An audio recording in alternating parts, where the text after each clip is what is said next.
जब एक disputed tax period के लिए शो कॉज नोटिस इशू किया जाता है और एडजुडिकेट कर दिया जाता है फॉर सेम टेक्स पीरियड, क्या नया शो कॉज नोटिस इशू किया जा सकता है या नहीं।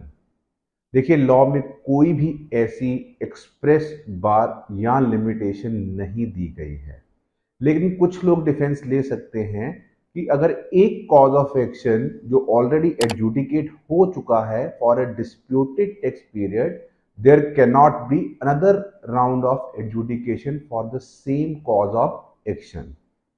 मेरा ऐसा मानना है ये particular statement is not 100% correct. I will give you an example to substantiate my view.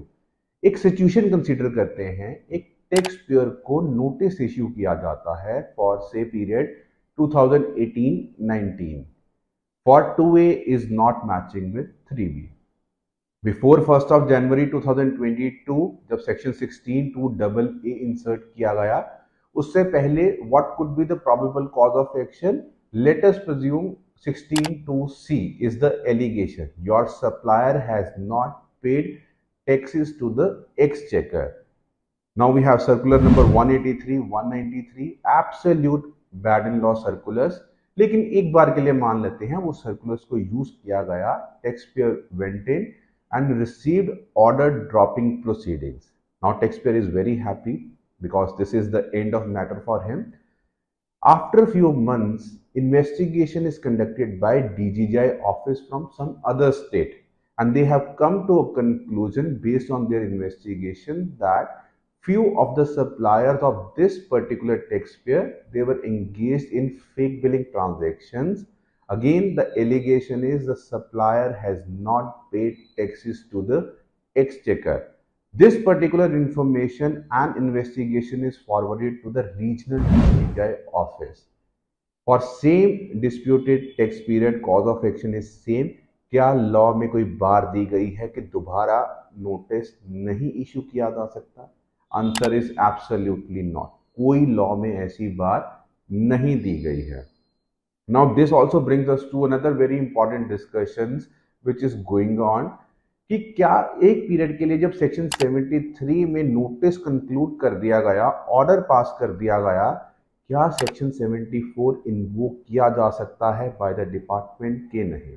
देखिए, मैं ऐसा बिल्कुल नहीं कह रहा कि ये एक डिफेंस नहीं है फॉर अ टैक्स पेयर, बिल्कुल ये एक डिफेंस है, बट लॉ में कोई भी ऐसी एक्सप्रेस बार नहीं दी गई है जिससे ये नोटिस, जो फ्रेश नोटिस इशू किया गया है on the same cause of action, उसको नॉन एस्ट मान लिया जाए। इस डिफेंस को किस तरह से हम अपने बेनिफिट के लिए यूज कर सकते हैं, इस पे फिर हम कभी बात करेंगे in another video.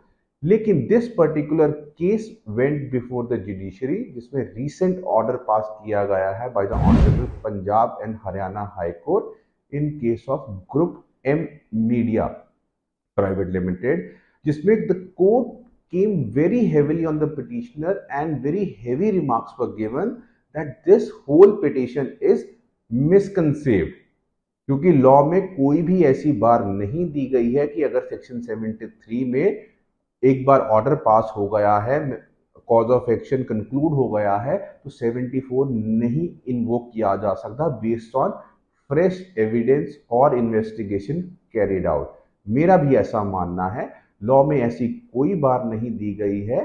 So let us be very clear and do not think कि लॉ में कोई ऐसी बार दी गई है, और सिर्फ ये defence will not help you to get the